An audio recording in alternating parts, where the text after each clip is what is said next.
How you guys doing again? We're back in the green room one more time.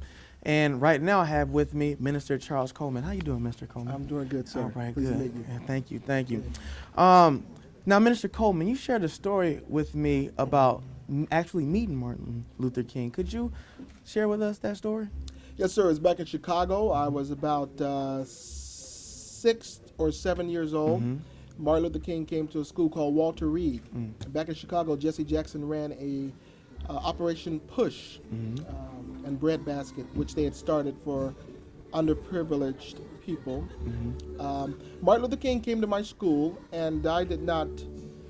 Martin Luther King came to my school, and I did not perceive who he was.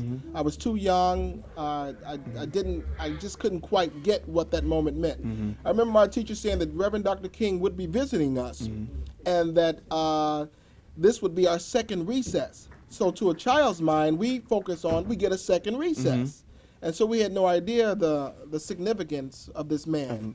That this was a monumental moment that I couldn't perceive. And so I remember Martin Luther King, as I call him then, the guy in the suit, the preacher in the suit, passed right by me. I looked at him for a brief moment and turned my head to my friend. And we began to talk about the recess. And 3 months later, sadly, I was watching television after Martin Luther King had been assassinated. And I remember going up to my mom and saying, "Mom, that's the man who came to the school. That's the preacher that came to the school." And my mom began to tell me that this was Martin Luther King Jr., a great civil rights leader for us, and who was battling for our rights and our future. So after that, a couple weeks passed by, and as I grew older, I began to contemplate that moment. And as my life went on, a few years later, I wanted to research what I had witnessed, the meaning of this. And so I began to study black history, specifically about Martin Luther King. And as I studied more and more about him, the more and more I liked him. He was no longer just a figure of my imagination, or a figure that I can relate to. And I think this is something that young people are missing today. They need to know who Martin Luther King is. I want to add that I'm looking for great things for Senator Obama. But this is Martin's Day, and I want to just tell everybody out there that this is the day that we recognize a man who has battle scars, who gave his life, and I think that's significant. All right, now for this question, remember we're speaking to the family. Okay. He can splice that and stuff. But, we're talking to each other, but don't hesitate to look towards the camera or turn towards the camera a little bit and stuff like that, too. So we can get your face. We need to know who you are. We got to see you. We know your name. We want to see you, too. Okay, all right. Okay. So, speaking of Senator Obama, or should I say President-elect Obama,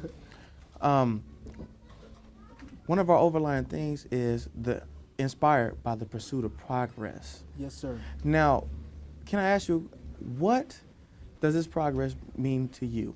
We are on the wake of electing a African-American president, and many cannot still believe their eyes. So what does it mean to you?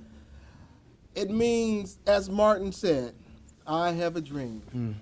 It means the fulfillment of the dream, that this actually came into being in my lifetime, in your lifetime. And it also means that, like the experience that I had when I didn't know Martin Luther King, many of the young people need to rethink about who this man was. They need to go out and research the man who paved the way for our present-day president and for brotherhood and love among the races. You want me to add to that? No, all important things.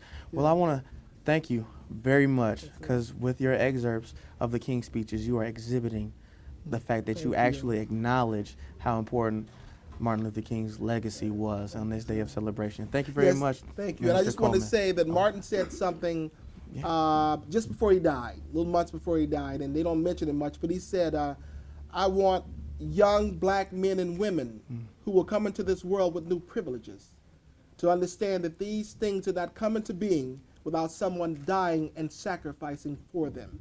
Please remember that. Thank you. God Please bless. do. Thank you. Thank you, sir.